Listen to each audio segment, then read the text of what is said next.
எல்லாருக்கும் வணக்கம். இன்றைக்கி நம்ம இந்த வீடியோவில் எதை பற்றி பேச போகிறோம் அப்படின்னா அவங்க எல்லாருக்குமே தெரியும். இந்த April 10th good bad ugly mister Ajith Kumar படத்தோட ரிலீஸ் டேட் இருக்குது. ஸோ இப்போ தான் நம்ம அந்த படத்தை பார்த்துட்டு வெளில வந்திருக்கோம். படம் எப்படி இருக்குன்னு கேட்டிங்கன்னா 100% வந்து படம் வந்து ஒர்த்து.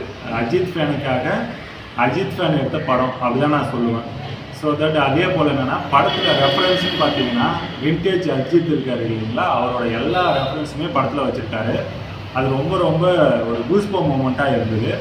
ஓவரால் இந்த படத்தில் நீங்கள் என்னென்ன எதிர்பார்க்கக்கூடாது அப்படின்னு சொன்னால், நீங்கள் லாஜிக் பார்த்தீங்க இல்லை ஸ்டோரி பார்த்தீங்க, ஸ்டோரி அந்த அளவுக்கு இல்லை, கண்டென்ட் அந்த அளவுக்கு இல்லை அப்படின்னா நீங்கள் பார்த்தாலுமே கூட அஜித்தோட ரெஃபரன்ஸும் லுக்கும் வேறு லெவல். ஐ மீன் எப்படி சொல்கிறது, அஜித் வந்து அவரோட அஜித்லாம் வந்து ஒரு ஹாலிவுட் ஆக்டர் அந்த லெவலுக்கு தான் வந்து இதில் வந்து பண்ணி வச்சுருக்காங்க. அதோடு மட்டும் இல்லாமல் அஜித்தோட ஃப்ரேம் பை ஃப்ரேம் ஒரு ஃப்ரேமும் வச்சு ஆதிக் வந்து செதுக்கியிருக்காரு அப்படின்னே சொல்லலாம். எஸ்பெஷலி மியூசிக் வந்து சொல்லவே வேணாம், ஜிவி பிரிச்சிட்டாருங்க, சும்மா கீழிச்சிட்டாரு அப்படின்னே சொல்லலாம். ஜிவி பிரகாஷ் இந்த படத்துக்கு வந்து அவருமே ஒரு ஃபேன் பாய் போல தான் மியூசிக் போட்டிருக்காரு அப்படின்னு நான் சொல்லுவேன். படம் ரொம்ப ஒர்த்துங்க. ஐ மீன் அஜித் ரசிகர்களுக்கு இந்த படம் ரொம்ப ரொம்ப தீனி போட்டதாக இருக்கும்னு நான் நினைக்கிறேன்.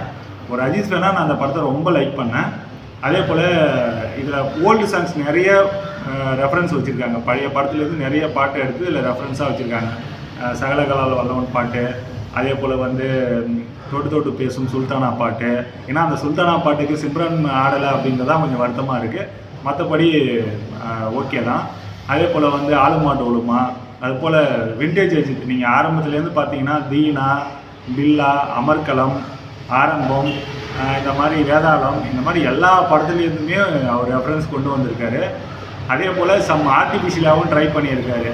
அதாவது எப்படி என்ன சொல்கிறது அப்படின்னு கேட்டிங்கன்னா, நீங்கள் ஹாலிவுட் ஆக்டர்ஸ் கூட சைனாவில் போய்ட்டு ஒருத்தர் கூட லிங்க் பண்ணுறதா இருக்கட்டும், அதே போல் வந்து ஜான்விக்கோட கம்பேர் பண்ணுறதா இருக்கட்டும், மலேசியாவோட கம்பேர் பண்ணுறதா இருக்கட்டும், இது எல்லாமே ஓரளவுக்கு அது பொருந்துச்சு. ஐ மீன் ஒரு அஜித் ஃபேனாக எனக்கு ஓரளவுக்கு சாட்டிஸ்ஃபேக்ஷனாக இருந்தது அப்படின்னு தான் சொல்லலாம். ஜென்ரல் ஆடியன்ஸ் எப்படி இந்த படத்தை பார்க்கணும் அப்படின்னு நான் சொல்லுவோம் அப்படின்னா, நீங்கள் பொதுவாக வந்து ஸ்டோரி அந்த மாதிரிலாம் பெருசாக எதிர்பார்க்க தேவையில்ல. ஜஸ்ட் லைக் தட் நீங்கள் வந்தீங்கன்னா அஜித் சாரை வந்து நீங்கள் ஸ்க்ரீனில் பார்க்குற அந்த ஒரு 230 மினிட்ஸ் வந்து வேறு லெவலில் இருக்கும். அப்படி இருக்கும். இதில் முக்கியமாக நான் 2 சீன் சொல்லுவேன். ஒன்று வந்து என்னென்னா, அவர் வந்து ஒரு குரூப் ஃபோட்டோ எடுக்கிறதுன்னு சொல்லிட்டு ஒரு ஃபோட்டோ ஷூட் பண்ணுவார். அது வந்து சும்மா மாஸ் எலிமெண்ட் அப்படின்னு நான் சொல்லுவேன். அண்ட் கிளைமேக்ஸ் கொஞ்சம் முன்னாடி வந்து ஒரு காரில் வந்து அந்த காலத்தில் வர ஜேம்ஸ் பாண்ட் படத்தில் வர மாதிரி காரில் வச்சு ஒரு ஷூட் அவுட் பண்ணுவார், ஒரு ஃபைட் சீனு. அதுவும் ரொம்ப சூப்பராக இருந்துச்சு. பட் ஓவராலாக இந்த படம் எப்படி இருக்குதுன்னு பார்த்தீங்கன்னா, அதாவது இந்த படம் என்ன சொல்லுது அப்படின்னு பார்த்தீங்கன்னா, ஒரு அஜித் ஃபேன் வந்து அஜித் ஃபேனுக்காக இந்த படத்தை எடுத்தார் அப்படின்னு சொல்லலாம். படம் வந்து ரொம்ப நல்லா இருக்குது. எல்லோரும் போய் இந்த தேட்டர் எக்ஸ்பீரியன்ஸை மிஸ் பண்ணிடாதீங்க. கம்பல்சரி எல்லாருமே தேட்டர் எக்ஸ்பீரியன்ஸோடு இந்த படத்தை பார்த்தீங்க அப்படின்னா உங்களுக்கு ஒரு நல்ல என்டர்டைன்மெண்ட் கிடைக்கும் அப்படின்றதுல எந்த விதமான சந்தேகமும் இல்லை. எல்லோரும் படத்தை தேட்டரில் பாருங்கள். அந்த நம்ம சேனல் உங்களுக்கு பிடிச்சிருந்ததுன்னா சப்ஸ்கிரைப் பண்ணுங்கள், கமெண்ட் பண்ணுங்கள், லைக் பண்ணுங்கள். தேங்க்யூ.